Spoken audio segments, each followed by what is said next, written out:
De volta com o nosso Ver Mais e o papo continua sobre diabetes tipo 1, nas crianças. O médico endocrinologista Dr. Christopher Galotti continua aqui comigo. Tem muitas perguntas, eu vou agradecendo a participação de todo mundo. Vai dar tempo hoje a gente responder todas. Primeiro eu vou fazer direto aqui a da Arilde, da EFAP. Ela fala, uma criança que come bastante doce pode ter mais chance de ter diabetes? Ela diz que tem histórico na família. Arilde, obrigada pela participação. E aí, doutor? Então, a questão do risco de diabetes tipo 2, tá? Para a idade adulta e essa relação com alimentos na infância está relacionada ao peso e não exatamente ao que a criança come. Comer muito doce não é saudável para ninguém em fase nenhuma da vida. Mas se a criança estiver ganhando peso rápido, é isso que vai fazer aumentar o risco de diabetes tipo 2 no futuro e não o que ela comeu, o ganho de peso em si. Nós estamos falando do 1, que o doutor falou que a criança já nasce com esse diabetes.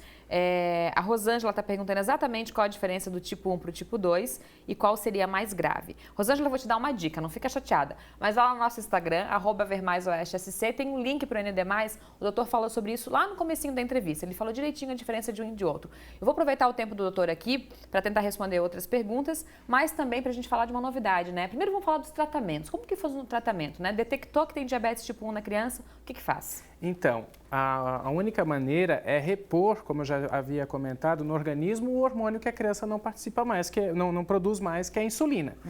E como é uma proteína esse medicamento, ela não pode ser ingerida, porque o nosso sistema digestivo iria destruir o medicamento.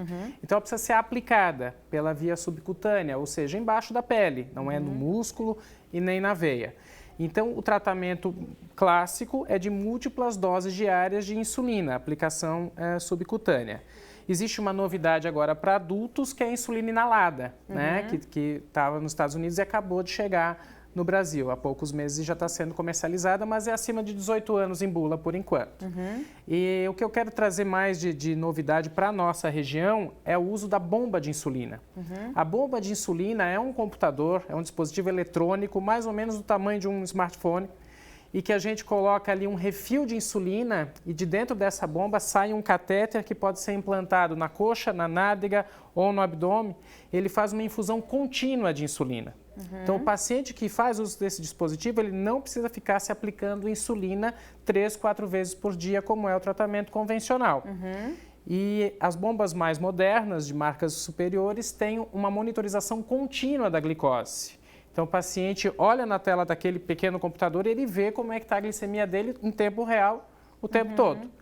E coloca esse dispositivo que ele vai fazer a troca do catéterzinho da agulha a cada 3 dias. Essa troca equivale a uma picadinha para injetar insulina. Então, em vez de se picar 4 vezes por dia, vai fazer uma a cada 3 dias. Então, é um dispositivo que é superior para controlar o diabetes e dá muito mais comodidade e melhora a qualidade de vida. E esse em crianças também pode ser aplicado, doutor? Principalmente em crianças. Uma das indicações mais específicas é a infância, até 6 anos em alguns artigos, alguns estudos, até 8 anos em outros. Gestantes também têm muito benefício e atletas, mas pode ser para qualquer paciente diabético tipo 1. Para a gente tentar visualizar, então, é tipo um tamanho de um smartphone? Isso. Fica na roupa? Fica numa cinta? A gente coloca ele preso como uma cintinha específica para ele ou com um adesivo, ele fica colado. As pessoas usam um pouco ou na frente ou atrás e dele sai uma mangueirinha, um catéterzinho e através de um kit que já vem com a bomba, a gente acopla ele coloca esse catéterzinho em contato com a parte... É uma agulhinha fina? É uma agulha fina e a agulha que coloca é uma agulha rígida só como guia. A agulha que fica introduzida ela é flexível. É um material flexível de teflon. Então, a pessoa pode mexer ali que não causa dor. Então, para a criança também não tem perigo de arrancar? Não. Ele tem um adesivo que fica muito aderido, pode ser molhado.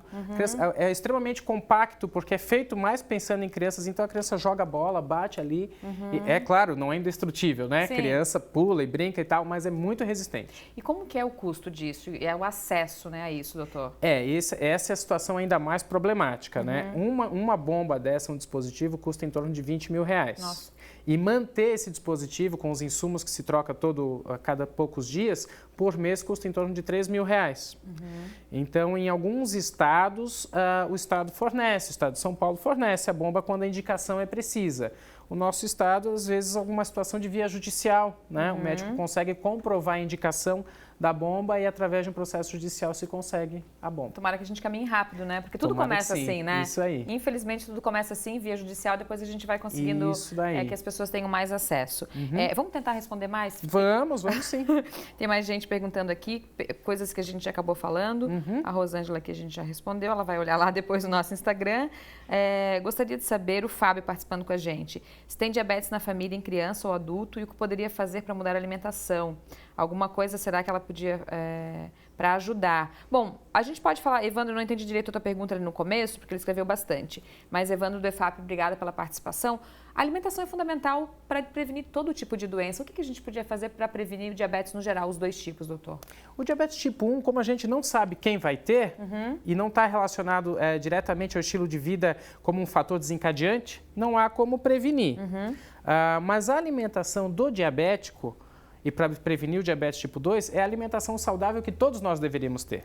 Então, é isso que eu sempre converso com os pacientes, principalmente os recém-diagnosticados. Você não precisa entrar no supermercado e comprar tudo que é light, tudo que é zero caloria. Não é uma alimentação especial. É uma alimentação saudável, rica em fibra, pobre em gordura trans, pobre em açúcar refinado.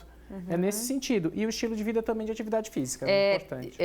Eu brinquei com o doutor aqui no intervalo que as mães, que as crianças estão bebendo muita água, estão todas preocupadas. Tem uma mãe aqui que diz assim, ela não se identificou, mas já agradeço. Meu filho é bem ativo, porém ele está com sobrepeso. Está sempre com fome, toma muita água e faz muito xixi. Porém, fiz exames e só deu uma leve alteração no colesterol, o que também já normalizou. É uma criança aparentemente saudável, mas não baixa o peso. O que devo fazer?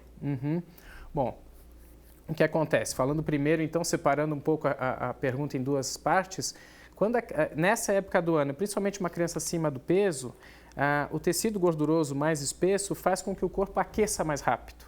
Essas crianças com menos atividade física suam mais.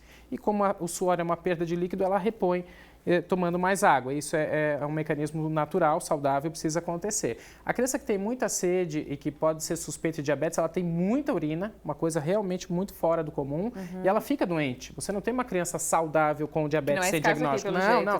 Né?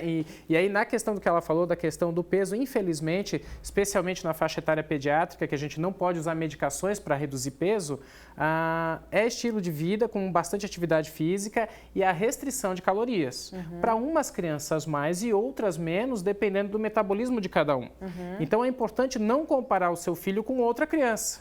Ele tem um primo, ele tem um amigo que come muito, muito e não engorda. Mas é o metabolismo do amigo. O do teu filho é diferente. Se você acha que ele não come muito e está acima do peso, ele come mais do que ele precisa. Precisa comer um pouco menos. Mas sobre sinais e sintomas, que tem muita gente perguntando novamente aqui, no comecinho da entrevista tu falou que também é silenciosa, demora para dar esses sinais, mas não tem que fazer. Não. Tem que ficar de olho. Tem que ficar de olho. Então, se você tiver uma criança com muita urina, muita sede e ela estiver doente, você não sabe especificar bem, ela está fraca, ela está falando pouco, ela está com mal-estar, às vezes vomita, tem dor de cabeça e sempre foi saudável, juntando todo esse espectro, então ela pode sim ser diabética.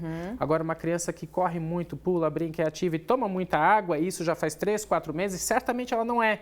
Ela já estaria muito doente a essa altura. É normal, então. É normal. Então, os pais prestarem atenção e anotar, né? Uma dica é anotar para chegar lá no pediatra e dizer para poder ajudar o pediatra também, né? Isso aí, anotar as dúvidas, às vezes na consulta até por uma questão emocional, nervosismo, os pais esquecem de algum detalhe. Falar sobre a história familiar é importante, mesmo que a suspeita não seja diabetes tipo 1, mas vai pensar em diabetes tipo 2 para o futuro.